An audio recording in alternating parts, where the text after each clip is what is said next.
G'day mates, and welcome to another episode of Rune Hunter. Today we're going after our fellow colleague of mine. That's right, an old friend and a real true-hearted bloke. That was until he started killing teachers and clerks. That's right, it's a bloody two-hunter showdown. G'day Mr. Ball-bearing Hunter, I've come for your runes. Step 1. For step 1, you need to get in there and lay a massive amount of damage before the bugger has even finished teleporting in. Now me personally, with me stick, I charge 2 full swings followed by a tap of the R2. From here, it's best to sit pretty until the viney son of a gun makes his move. Step 2. As you can see, this poor bugger is extremely susceptible to parries. As is so, I should continue to parry every single regular attack that comes my way unless it looks like a drill. Step 3. Now his hand is currently glowing, but that's no problem because you can just count to 4 and roll towards him to avoid the whole thing. I jump in heavy to stun the bastard, then get in there for some critical damage.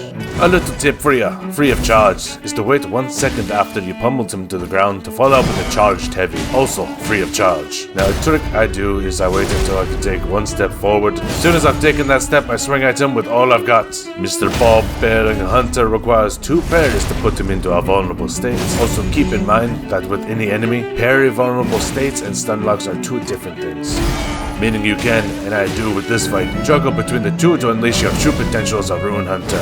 Now that the fight has gone on for a bit, the bugger's getting desperate. One thing to keep in mind is this is indeed a legendary sword, and so it has some glowing tricks it can do. Unfortunately, these cannot be parried. Step 4. Roll forward through this attack, but wait a sliver of a moment between the next strike as, yes you've guessed it, there's a delay in the swing. The third attack, however, only requires a regular dodge toward the big rosy man. Once you're there, don't forget to give him a kiss on the cheek, and by kiss on the cheek, I mean a +8 great club to the chin. You've got just enough time to land the jump heavy and dodge his shield slam. I'd just stay clear after a shield slam, however, as the lad comes up with all kinds of clever tricks when you're up close following one of those. Now, I've tried a few times to parry that thrust unsuccessfully. If you fancy yourself the Chad who can do it, by all means let us know in the description below. Otherwise, just enjoy a couple finely timed dodges and proceed with the fight. Give him another peck on the cheek, let him know you're there. Parry!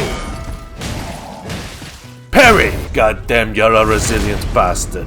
Stay down. Once I've told you, twice I've told you. If you want to listen to me, then you've listened to not. Parry! Now, I've mentioned before, but I'll mention again, I'm a level 1 wretched hunter just out here doing my best to show you all how to hunt these buggers yourselves. It may take me a bit longer than you, but rest assured, this is designed for instructional purposes. It gives you lads a chance to see the flow of combat itself, and if I can do it whilst being at the bottom of the totem pole, you certainly can too. Step 5. Believe in yourself as a hunter. Back to the battle at hand. As you can see, I've gone through just about all his moves. He's more or less like a Crucible Knight, except rosier. Parry him into Oblivion and watch out for a couple dangerous ones, usually glowing with some arrangement of color. At the end of the day, they're all just runes to be hunted, and this one's ticket is about to be punched. I'm your friendly neighborhood Rune Hunter. Don't forget to like, subscribe, and check out some of my other videos. Until then, have a lovely day.